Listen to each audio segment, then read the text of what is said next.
Aksi pencurian bermodus keprok kaca mobil kembali terjadi. Kali ini di parkiran Tiara Gatsu, Jalan Gatot Subroto Barat, Banjarbatu Culung, Kerobokan KJ Kuta Utara, Badung. Tak tanggung-tanggung, 244 juta raib digondol pelaku. Informasi yang dihimpun, peristiwa ini menimpa seorang pria bernama Willy Chandra pada Rabu 6 Oktober.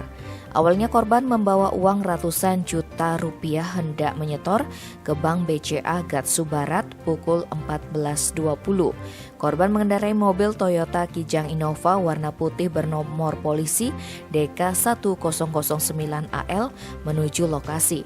Namun saat tiba, ternyata bank sudah tutup sehingga warga asal Jalan Gunung Andekase nomor 35 dan Pasar Utara tersebut beralih ke Tiara untuk berbelanja. Uang ratusan juta rupiah dalam tas warna biru tua ditinggal di depan jok driver bagian bawah setir. Saat kembali ke mobil, ia kaget lantaran satpam memberitahunya bahwa kaca depan mobilnya pecah. Korban bergegas mengecek dan didapati tas berisi uang sebesar 244 juta rupiah hilang. Polres Badung yang menerima laporan kejadian tersebut sudah melakukan penyelidikan di TKP. Namun, tim identifikasi Polres Badung tidak menemukan adanya sidik jari di pintu atau kaca mobil yang pecah. Selain itu, rekaman CCTV di lokasi yang mengarah ke mobil korban dikatakan dalam keadaan mati.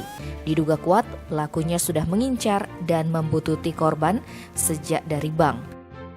Tim Bali Express melaporkan.